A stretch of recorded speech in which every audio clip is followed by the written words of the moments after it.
ఇక విశాఖలో నిర్వహించబోయే melon 2024 rehearsals ను ఘనంగా నిర్వహించారు. తూర్పు నౌకాదళం ఆధ్వర్యంలో ప్రారంభం కానున్న మిలాన్ 2024 విన్యాసాల కోసం నేవీ అధికారులు, జిల్లా అధికార యంత్రాంగం విస్తృత సన్నాహాలు చేసింది. ఇందుకోసం ఇప్పటికే చేపట్టిన రిహార్సల్స్ అందరినీ ఎంతగానో ఆకట్టుకున్నాయి. భారీ యుద్ధ నౌకలు, స్పీడ్ బోట్లు, ఫైటర్ జెట్స్, యుద్ధ విమానాల సందడి, పారాచూట్స్ తో నేవీ సిబ్బంది చేసిన విన్యాసాలు నగరవాసులను ఆకర్షితులను చేశాయి. హెలికాప్టర్ ద్వారా ప్రమాదంలో చిక్కుకున్న వారిని రక్షించడం, తీవ్రవాదుల దాడులను ఎదుర్కోవడం ప్రదర్శించారు. అనంతరం యుద్ధ నౌకలు ఒకదానిపై మరొకటి బాంబుల వర్షం కురిపించుకున్నాయి. హుక్స్, ఫైటర్ జెట్స్ తీరంలో బాంబులను వెదజల్లుతూ అలరించాయి.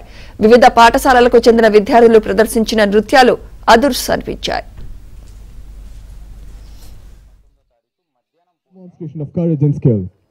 Ladies and gentlemen, let us look up to the skies and ranging in over 900 kilometers.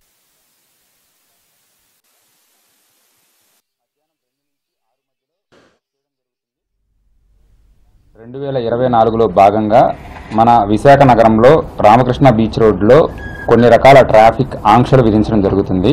So దీనిలో ముఖ్యంగా 17, 18, 19వ తారీఖు మధ్యాహ్నం పూట దీనికి రిహార్సల్స్ చేసుకోవడం కోసం ఎంటైర్ ఒక రోడ్డు మొత్తాన్ని, రామకృష్ణ బీచ్ రోడ్డులో ఏదైతే ఉందో మన బీచ్ రోడ్డుకి ఆనుకొని ఉన్న ఒకవైపు భాగాన్ని మొత్తాన్ని అండ్ ఫుట్పాత్ మొత్తాన్ని కూడా ప్రాక్టీస్ కోసం మధ్యాహ్నం 2 నుంచి 6 మధ్యలో బ్లాక్ చేయడం జరుగుతుంది. సో ఓన్లీ ఒక రోడ్డు మాత్రమే ప్రజల రాకపోకలకు అనుమతించడం జరుగుతుంది.